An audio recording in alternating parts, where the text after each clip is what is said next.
الله نحمده ونستعينه ونستغفره ونعوذ بالله من شرور أنفسنا ومن سيئات أعمالنا من يهد الله فلا مضل له ومن يضلله فلا هادي له ونشهد أن لا إله إلا الله وحده لا شريك له ونشهد أن سيدنا وسندنا وحبيبنا وحبيب ربنا وطبيبنا وطبيب قلوبنا ومولانا محمد صلى الله عليه وعلى آله وأصحابه وبارك وسلم أرسله بالحق بشيرا ونذيرا وداعيا إلى الله بإذنه وسراجا وقمرا منيرا أما بعد فقد قال الله تعالى في كلامه المجيد وفرقان الحميد أعوذ بالله من الشيطان الرجيم بسم الله الرحمن الرحيم إن الذين قالوا ربنا الله ثم استقاموا تتنزل عليهم الملائكة ألا تخافوا ولا تحزنوا وأبشروا بالجنة التي كنتم توعدون. وقال تعالى في شأن حبيبه ومحبوبه ومعشوقه مخبرا وآمرا إن الله وملائكته يصلون على النبي يا أيها الذين آمنوا صلوا عليه وسلموا تسليما. اللهم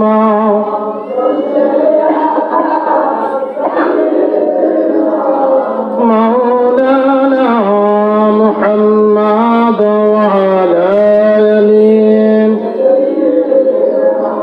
مولانا محمد اللهم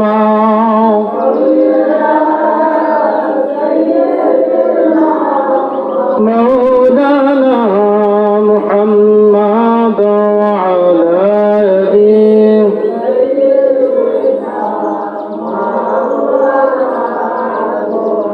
কোথায় আবু বকর,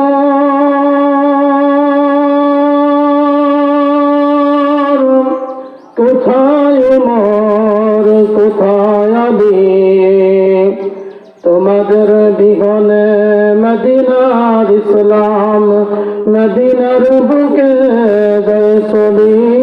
আল্লাহুম্মা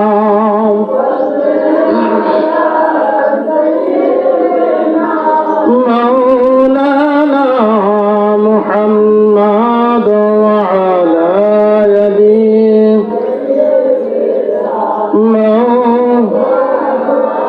محمد بلغ العلا بكماله بجماله حسنت جميعا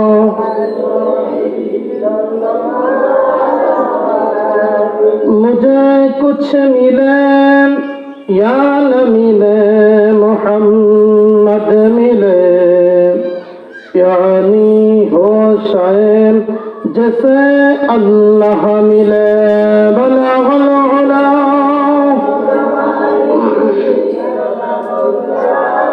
بجماله حسنت جميع خصاله সম্মানিত মুআজ্জাজ মুহতারাম দিনদার মুসলিম কিরাম ও আমার দায়ী পাকনাওয়ালা মুরব্বী বাবারা, আসসালামু আলাইকুম ওয়া রাহমাতুল্লাহি ওয়া বারাকাতুহু। মহান আল্লাহ তাবারকা ওয়া তাআলার দরবার ও অনন্ত শুকরিয়া, যিনি আমাদেরকে দুনিয়াবী হাজারো কর্মব্যস্ত থেকে মুক্ত রেখে মসজিদের মিনারা থেকে মুয়াজ্জিনের আযান শোনার পরেই আল্লাহর ঘরে আসার এবং বসার মতো তৌফিক দান করেছেন।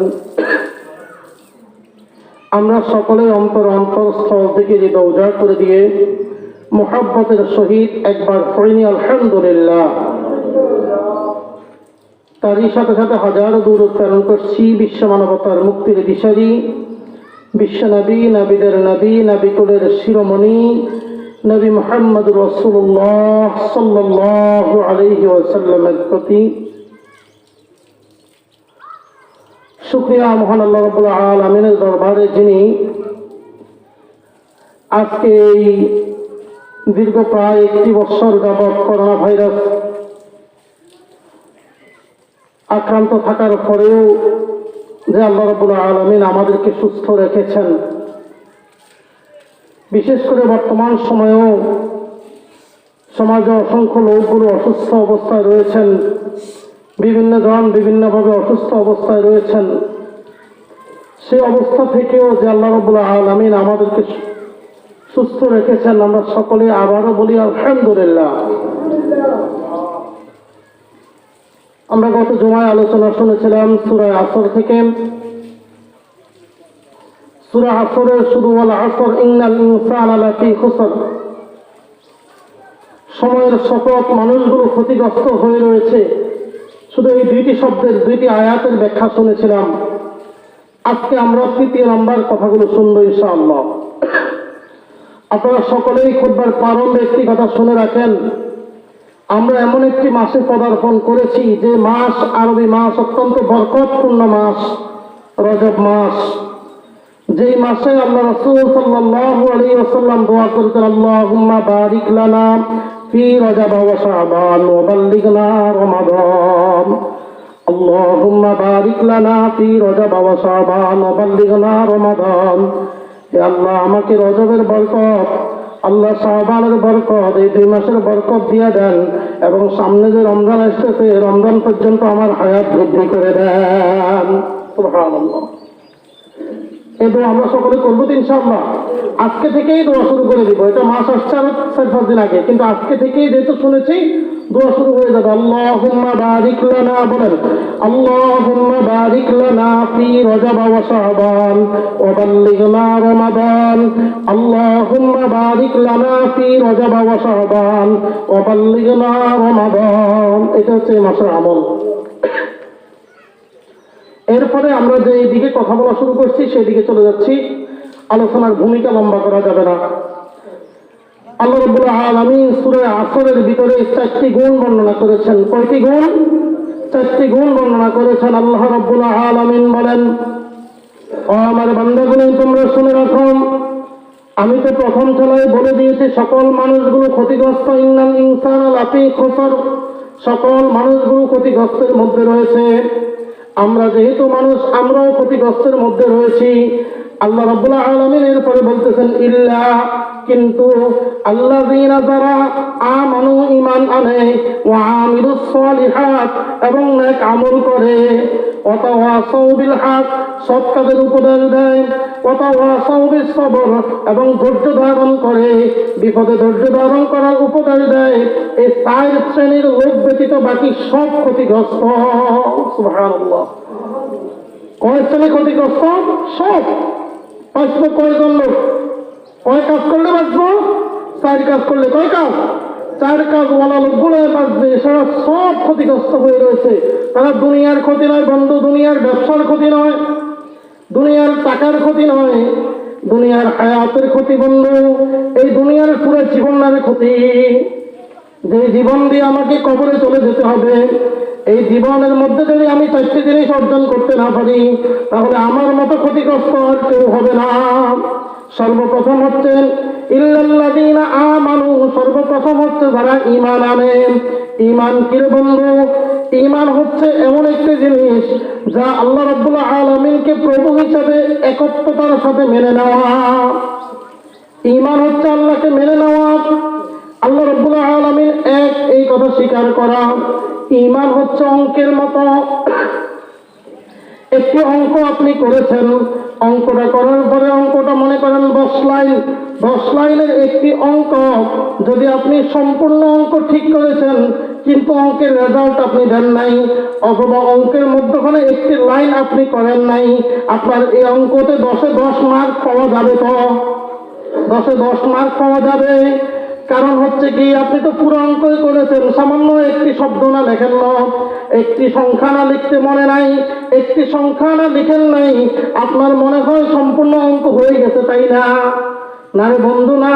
যেইভাবে আপনি একটি সংখ্যা না লেখার কারণে পুরো একটি অঙ্ক আপনার জন্য নষ্ট হয়ে গেছে, ঠিক আমাদের ঈমানটা যদি পরিপূর্ণ না হয়, আল্লাহর কোরআনের যদি একটা আয়াত, একটা সম্পর্ককে যদি অস্বীকার করি, একটা নিদর্শনকে যদি অস্বীকার করি, মহান আল্লাহকে মানতে যদি অস্বীকার করি, ওই শূন্যের মতো, ওই অঙ্কের মতো আমার ঈমানও ধ্বংস হয়ে যাবে। ও বন্ধু, শুনে রাখো, ঈমান এমন একটি জিনিস যে ঈমানের কারণে আল্লাহ রাব্বুল আলামিন বলেন, বান্দা যদি ঈমান আনে, আর ঈমান আনার পরে বান্দা যদি ঈমান বোঝে, এই দুইটা কাজ করার পরে বান্দা জান্নাতে যাবে।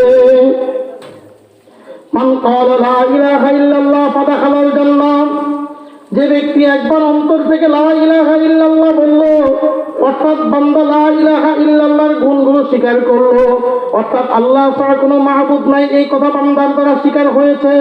আল্লাহ রাসূল বলতেছেন, মান ক্বালা লা ইলাহা ইল্লাল্লাহ ফাদাখালাল জান্নাহ, যে ব্যক্তি আমি রবকে রব মেনে নিয়েছে, আমার একাত্মবাদকে স্বীকার করেছে, একাত্মবাদ অনুযায়ী জীবনে আমল করেছে, আমি রবকে পেয়ে খুশি হয়েছে, আল্লাহ রাব্বুল আলামিন বলেন, মান ক্বালা লা ইলাহা ইল্লাল্লাহ ফাদাখালাল জান্নাহ, যে ব্যক্তি লা ইলাহা ইল্লাল্লাহ এইভাবে স্বীকার করেছে, আমি রব যেইভাবে আছি এইভাবে, সেই জান্নাতে যাবে।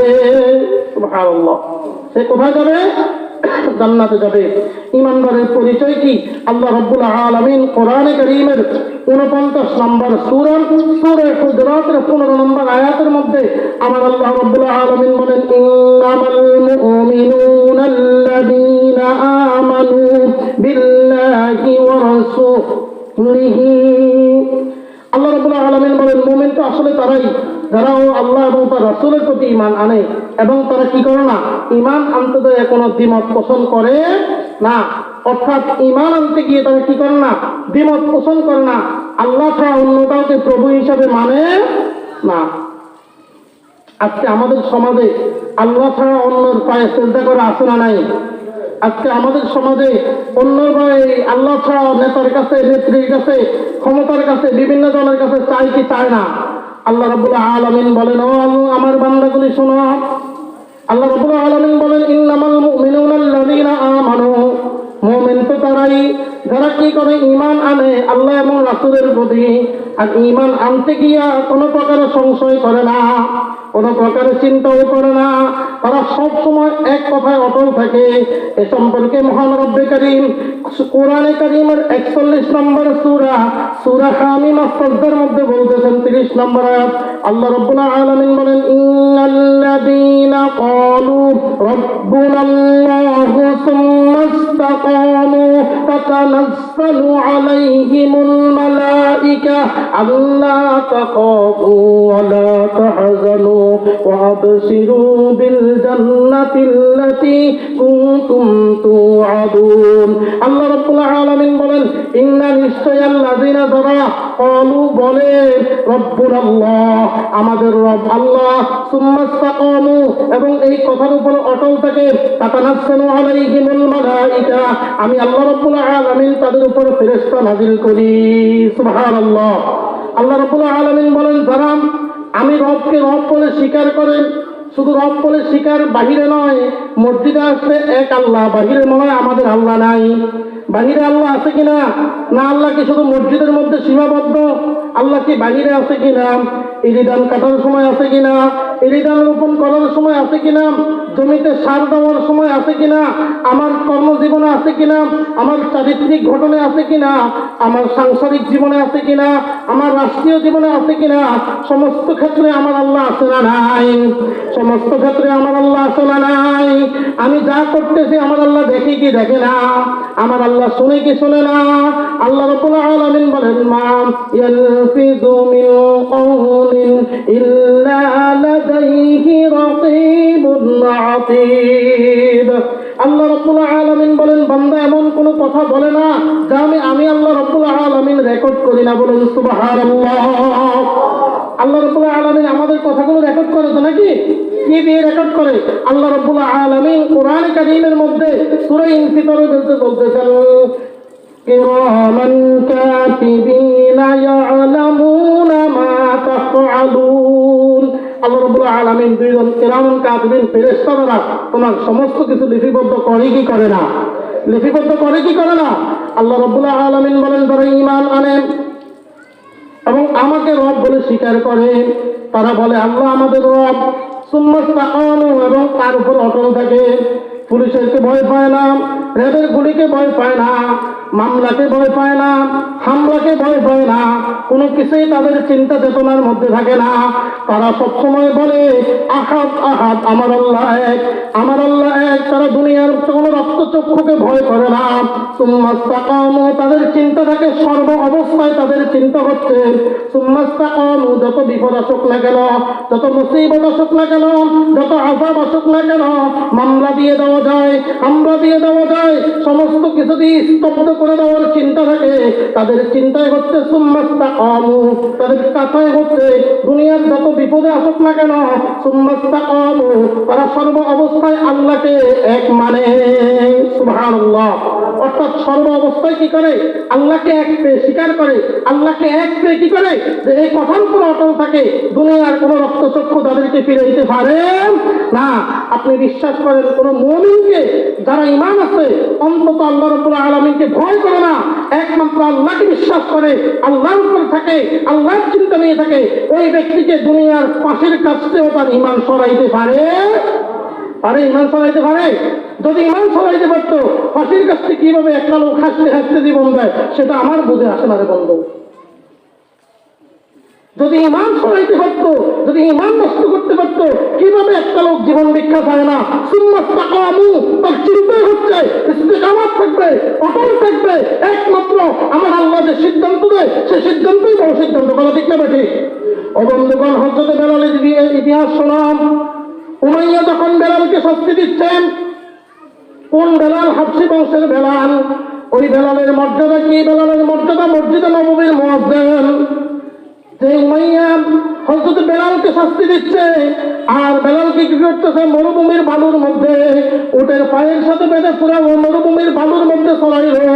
মরুভূমির বালুগুলো তো আর আমাদের বালু নয়, সেখানে ছোট ছোট বালিকণা আছে না নাই? সেখানে ছোট ছোট বালিকণা আছে, তারা বিদেশে গেছে, তারা বলতে পারবো। ও বন্ধু, সেই বালিকণাগুলো হযরত বেলালের গায়ের চামড়াগুলো খসে গেছে, গায়ের শরীর থেকে রক্ত বের হচ্ছে।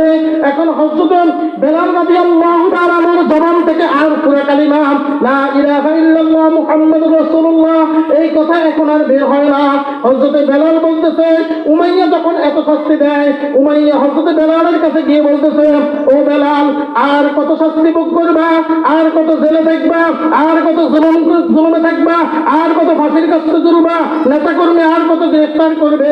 এইভাবে তোমাকে যখন এইভাবে কথা বলা শুরু করে দিল, হযরত বেলাল রাদিয়াল্লাহু তাআলা যখন উমাইয়া এভাবে বলার পরে হযরত বেলাল রাদিয়াল্লাহু তাআলা উমাইয়াকে ডেকে বলতেছে, ও উমাইয়া, তুমি এভাবে শাহাদাত আঙ্গুলে উঁচু করে এখন আর শরীর থেকে কথাও বের হয় না, জবানটা বন্ধ হয়ে যাচ্ছে।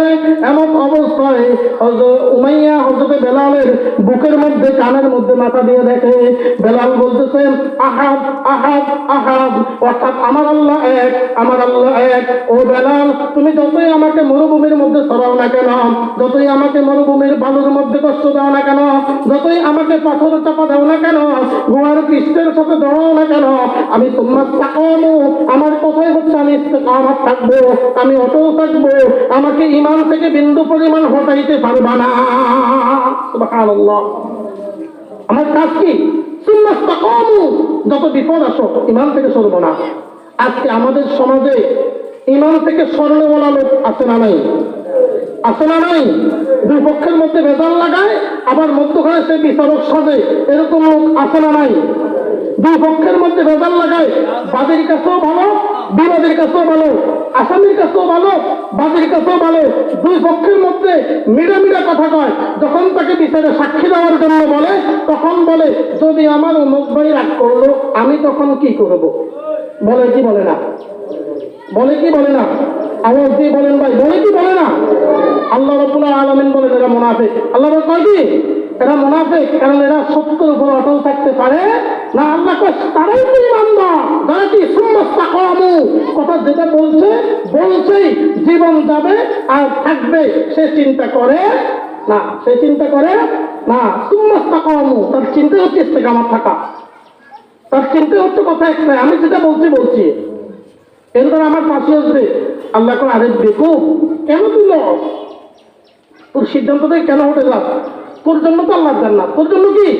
وَلَنَبْلُوَنَّكُمْ بِشَيْءٍ مِّنَ الْخَوْفِ وَالْجُوعِ وَنَقْصٍ مِّنَ الْأَمْوَالِ وَالْأَنفُسِ وَالثَّمَرَاتِ وَبَشِّرِ الصَّابِرِينَ وَلَا تَقُولُوا لِمَن يُقْتَلُ فِي سَبِيلِ اللَّهِ بَلْ أَحْيَاءٌ। আল্লাহ রাব্বুল আলামিন বলেন আমি ঈমানদারদেরকে কি করব? তাদের মাল নিয়ে যাব, তাদের ক্ষমতা নিয়ে যাব, তাদের ঘর বাড়ি হারাইবে, ঘরে ঘুমাইতে পারবে না, বাইরে যাই ঘুমাইতে হবে, এইভাবে আমি আল্লাহ রাব্বুল আলামিন তাদেরকে কষ্ট দেব। আর কষ্ট দেওয়ার পরে এত কষ্ট সহ্য করে তারা হঠাৎ করে মরে যাবে। হঠাৎ করে কি করবে? পুলিশের ভয়ে, গাড়ির অ্যাক্সিডেন্টে, গুলির মুখে পড়ে বিভিন্নভাবে ওরা মরে যাবে। আল্লাহ বাল আহিয়া, ও বন্ধু তোমরা শুনে রাখো, দেখতেছো ফাঁসির কাছে গিয়ে মরে গেছে, বাস্তবে তারা মরে যায় নাই, বাস্তবে তারা মরে যায় নাই, বাল আহিয়া, বরং তারা জীবিত। সুবহানাল্লাহ। তাহলে ইস্তেকামাত থাকার দরকার আছে না নাই? ইস্তেকামাত থাকার দরকার আছে না নাই? ইস্তেকামাত কারা থাকবে? তারা আল্লাহকে রব মেনে নিয়েছে, তারা আল্লাহকে রব স্বীকার করেছে। আমরা কি আল্লাহকে রব হিসেবে মানি? আমরা কি আল্লাহকে রব হিসেবে মানি? আল্লাহ রাব্বুল আলামিন আমাদের মালিক, এই কথা আমরা মানি। তাহলে আমাদেরকেও ইস্তেকামাত থাকতে হবে, অটল থাকতে হবে। মিথ্যার পথে যাওয়া যাবে না, মিথ্যা কথা বলা যাবে না, মিথ্যা সাক্ষী দেওয়া যাবে না, মিথ্যার দিকে অগ্রসর হওয়া যাবে না। আমাকে কি থাকতে হবে? ইস্তেকামাত থাকতে হবে। সুম্মা ইসতাকামু তাতানাজ্জালু আলাইহিমুল মালায়েকা। আল্লাহু আকবার। আল্লাহ রাব্বুল আলামিন বলেন যারা ইস্তেকামাত থাকবে তাতানাজ্জালু আলাইহিমুল মালায়েকা, আল্লাহ তাদের উপর রহমতের ফেরেশতা নাযিল করেন। বলেন সুবহানাল্লাহ। ওয়ালা তাখাফু, আল্লাহ তাখাফু, আল্লাহ রাব্বুল আলামিন বলেন তারা কাউকে ভয় করে না, তারা কাউকে ভয় করে না। ওয়ালা তাহজানু, এবং তারা কোনো চিন্তাও করে না। কারণ তাদের চিন্তা কিসের? তারা জানে দুনিয়াতে হয়তো একটু কষ্ট, দুনিয়াতে ঘরে ঘুমাইতে পারে না, দুনিয়াতে ঘর উপরে থাকে। আল্লাহ কয় ওয়ালা তাখাফু, আল্লাহ তাখাফু ওয়ালা তাহজানু, তারা মনে করে তারা যদি কবরে চলে যায় তাহলে তাদের জন্য আরো ভালো ভালো খানা দেবি। কথা ঠিক না ঠিক? আল্লাহ তাখাফু ওয়ালা তাহজানু ওয়াবশিরু বিল জান্নাতিল্লাতী কুনতুম তুআদুন। আল্লাহ রাব্বুল আলামিন কারণ মুমিনদের চিন্তা, মুমিনের চেতনা, মুমিনের কাজে হচ্ছে মুমিনেরা যখন এইভাবে ইস্তেকামাত থাকবে, এইভাবে যখন অটল থাকবে, মুমিনের কাজে হচ্ছে সুম্মা ইসতাকামু তাতানাজ্জালু আলাইহিমুল মালায়েকা আল্লাহ তাখাফু ওয়ালা তাহজানু ওয়াবশিরু বিল জান্নাতিল্লাতী কুনতুম তুআদুন। মুমিনরা বলে যারা এসব কাজে ইস্তেকামাত থাকবে, অটল থাকবা, ওয়াবশিরু বিল জান্নাহ, তার কাজের সাথে সাথে আল্লাহ রাব্বুল আলামিন তার ফলশ্রুতিতে তার জন্য জান্নাতের শুভ সংবাদ দিয়ে দেয়। সুবহানাল্লাহ। তার জন্য কিসের শুভ সংবাদ? জান্নাতের শুভ সংবাদ। আর জান্নাতের শুভ সংবাদ হবে কারা? যার ঈমান আছে। যার কি আছে? ঈমান আছে। আচ্ছা বলেন তো, মুসলমান কখনো মিথ্যা কথা বলতে পারে? মুসলমান কখনো মিথ্যা কথা বলতে পারে? কি কথা ছোট হয়ে গেছে নাকি? কষ্ট হচ্ছে? মুসলমান কখনো মিথ্যা কথা বলতে পারে? মুসলমান কখনো মিথ্যা কথা বলে? আশরাফ আলী থানভী রাহমাতুল্লাহি আলাইহি, আল্লামা শেখ সাদী রাহমাতুল্লাহি আলাইহি থেকে একটি ঘটনা আমি পড়েছি। আল্লামা শেখ সাদি রাহমাতুল্লাহ তাআলা বলতেছে যে একদিন ছাত্রদেরকে ক্লাস করাইতেছে, ক্লাস করানো অবস্থায় এক আগন্তুক ব্যক্তি আল্লামা শেখ সাদিকে আসি বলতেছে, হুজুর আপনার স্ত্রী বিধবা হয়ে গেছে। আল্লামা শেখ সাদি রাহমাতুল্লাহ তাআলা ছাত্রদের সামনে খুব কান্না শুরু করে দিয়েছে। ছাত্ররা চিন্তা করলো, হুজুর কান্না করে কেন? স্বামী মরা ব্যতীত স্ত্রী বিধবা হতে পারে না। কি কথা ঠিক না বেঠিক? স্বামী মরা ব্যতীত স্ত্রী বিধবা হতে পারে না। এখন হুজুর জীবিত থাকতে হুজুরের স্ত্রী বিধবা হয় কিভাবে? এই কথা বলার পরে একজন ছাত্র দাঁড়ায় আল্লামা শেখ সাদিকে প্রশ্ন করতেছে, হুজুর আপনি জীবিত থাকা অবস্থায় আপনার স্ত্রী বিধবা হয় কি করে? আপনি না বুঝে কান্না করতেছেন। হুজুর বলতেছে, ও বাবারা শোনো, আমি না বুঝে কান্না করি না। আমার কাছে যেই ব্যক্তি সংবাদ দিয়েছে সে কোনো কাফের নয়, সে কোনো ইহুদি নয়, সে কোনো নাসারা নয়, সে একজন মুসলমান। সুতরাং আমি এজন্যই কান্না করতেছি, একজন মুসলমান হইয়া কিভাবে এরকম একটা মিথ্যা সংবাদ দিতে পারে। ও বন্ধু, সুম্মাস্তাকামু তাতানাজ্জালু আলাইহিমুল মালাইকা, আল্লাহ তো তাদের উপরে ইস্তেকামাত থাকার জন্য রহমত নাজিল করেছেন। সুতরাং মুসলমান সবসময় সত্যের পথে থাকবে, মিথ্যা মুসলমানকে গ্রাস করতে পারে না। মিথ্যা মুসলমানকে কি করতে পারে না? গ্রাস করতে পারে না। মুমিনের আরেকটা গুণ হচ্ছে, মুমিন ইস্তেকামাত থাকে না শুধু, মুমিন যখন যেখানে আল্লাহর কথা হয় সেখানে তার আল্লাহু আকবারের তাকবীর ধ্বনি ওঠে কি ওঠে না? যেখানে আল্লাহর কথা হয় সেখানে মুমিনের অন্তর কেঁপে ওঠে। আমার আল্লাহ রাব্বুল আলামিন কোরআনে কারীমের ৮ নম্বর সূরা, সূরা আনফালের ২ নম্বর আয়াতের মধ্যে বলতেছেন, ইন্নামাল মুমিনুনা আল্লাযীনা ইযা যুকিরাল্লাহু ওয়াজিলাত কুলুবুহুম ওয়া ইযা তুলিয়াত আলাইহিম আয়াতুহু যাদাতুহুম ঈমানা ওয়া আলা রাব্বিহিম ইয়াতাওয়াক্কালুন। আল্লাহ রাব্বুল আলামিন বলেন, ইন্নামাল মুমিনুনা আল্লাযীনা ইযা যুকিরাল্লাহ, মুমিন তো তারাই যারা কি যখন আমি রব্বে কারীমের নাম শুনে তখন তাদের অন্তরগুলো কেঁপে ওঠে। বলেন সুবহানাল্লাহ। আমরা আল্লাহ রাব্বুল আলামিনের নাম শোনার পরে একটু অন্তরে ভয় আসে কি আসে না? আসে কি আসে না?